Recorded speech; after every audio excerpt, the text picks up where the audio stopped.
namakhosi ethu ayayikhonza imali, ayayithanda imali. Amakhosi ethu ayimisela futhi ukuthi athengise isizwe ngoba ethanda imali. Kunama mining companies avela phesheya afike la athi afuna ukugubha khona ukuze azothatha igolide noma iplatinum noma ichrome. Okubuhlungu ke sizoloku siphathwa abantu abahlezi ezihlalweni ezingabafanele futhi ezingabalingene. Izizwe zethu ziphethwe amakhosi akhonza imali, angakhonzi uMvelinqangi, angathobeli idlozi, akhonza imali, athobela labo abafike nemali. Enye into kufuneka siyikhumbulile is that ubukhosi ubizo. Mangibheka ke mina ke noma beqoqa nami abadala bayangibonisa bathi bheka le nkosi, bheka jonga lapha uMkani. Babebizwe ngubani? Kuba lento lubizo. Ukuze ke ubukhosi sibuyisele endaweni yabo, kuzofuneka ukuthi sikhumbule ukuthi ubukhosi buubizo. Buubizo nje. Kunale mvuma kufa loyo ozoba inkosi kufuneka avume ukufa. Mina ngiyake ngithi yazi anginendaba ngisho ngathengelwa iLand Cruiser mase kuthiwa izinto seyizinzile kwaZulu. Ngihambele ngayo. Ngoba kufanele ife inkosi ukuze kuphila abantu bayo. Umntwana uMisizulu udayisa ngabo ubukhosi. Uyabudayisa ke khona mhlambe onemali omunye ofisa ukuba inkosi anikele khona kuthiwa bucoshwa phansi. Umntwana uMisizulu uyobeka inkosi yakwaZondi ukuba kube ngiyo eyengamela wonke amakhosi kwaZulu. Uzophinde futhi ayibeke ibe usihlalo weNgonyama Trust. Na umhlaba lona wakwaZulu lo obangwayo uyobekwa ke uZondi laphana ukuthi kube nguye owengamela lo mhlaba loyo kanye nama finances akhona engamelwe nguye. Phezu kwalokho nangu ubhuti wakwaNtombela unikezwa umhlaba wamakhosi lapha kwaNobamba. Usayikhumbula indaba engike ngayikhuluma, indaba yamakhosi wonke asosuthu angcwatshwa ayengcwatshwa noma angcwatshwa kwaNobamba lapho ondeni.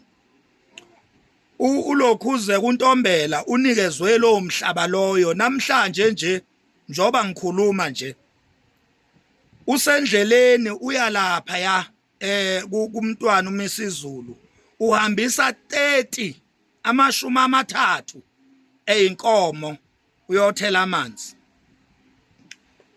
uZondi uhambisa ikhulu lezinkomo njoba sikhuluma nje zisendleleni uzihambisa lapha yana kumntwana uMisizulu.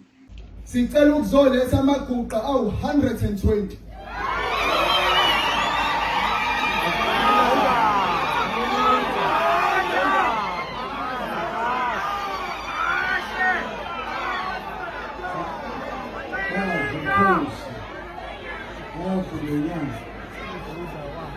uZondi unikezwe umhlaba wonke kaZulu lobizwa ngeNgonyama Trust. Uyena ozowengamela abo chairperson. Siyazi ukuthi bekunguye umntwana uMisizulu obizwa ngesilo, bekunguye ohlezi kuloso sihlalo sokuba usihlalo weNgonyama Trust njengesilo. Namhlanje na ke useyazidlulisa ke leso sihlalo usidayisela uZondi, uyena uZondi lo okhonjiwe ekhonjwa nguye umntwana uMisizulu ukuthi uZondi usezokwengamela wonke amakhosi asezoba ngaphansi kaZondi, uyena ozowengamela abosihlalo wawo. Nango umnumzana umhlonishwa uZondi ophakathi kwenu naye engiphakamisa njengeso nomlomo wengonyama kuleya ndawo mina beseli. Udayiselwa ubani? Udayiselwa ilobizwa ngesilo umntwana uMisizulu. Ayiqali ke lapho indaba phakathi kukaZondi nomntwana uMisizulu. Uyalukhumbula uhambo lamntwana uMisizulu la kuvele khona amavidiyo nezithombe eseDubai esayina namakula laphayana. Uyalukhumbula lelo hambo lolo? Ubelu organizelwe nguye uZondi lolo hambo lolo, njengoba uZondi nje ewusomabhizinisi omkhulu, uyena obe organize lolo hambo lolo, wayesefakwa ngekhanda umntwana uMisizulu njengoba besayina laphana, ebesayina ngokwezindlela zikaZondi lo namhlanje oyonikezwa isihlalo sobukhosi bukaZulu wonkana.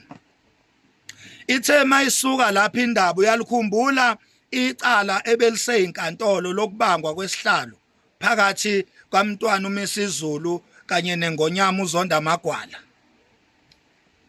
Lelo cala ke okhiphe isinqumo umnewabo wakhe lo oyobekwa namhlanje uZondi, uJaji Zondi, uyena okhiphe isinqumo esivuna umntwana uMisizulu. Lo Jaji Zondi loyo kuyezwakala ngeimpukane ezikuhlazana ukuthi wemukele 25 million izigidi ezingama25 zamarandi ezamukela kumnewabo uZondi lo namhlanje oyobekwa esihlalweni sobukhosi nasesihlalweni sokuba uchairperson weNgonyama Trust. Wamukele uJaji Zondi ukuze akhiphe lesi sinqumo asikhiphile. Wamukelwe izigidi ezingama25 25 million rands nethimba lakhe.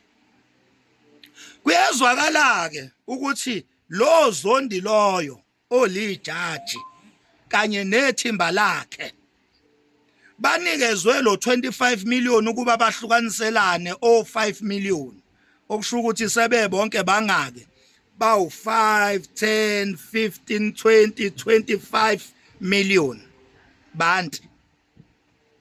uJaji Zondi nethimba lakhe umnewabo namhlanje uyobekwa esihlalweni sokuba uchairperson weNgonyama Trust kazwelonke kaZulu.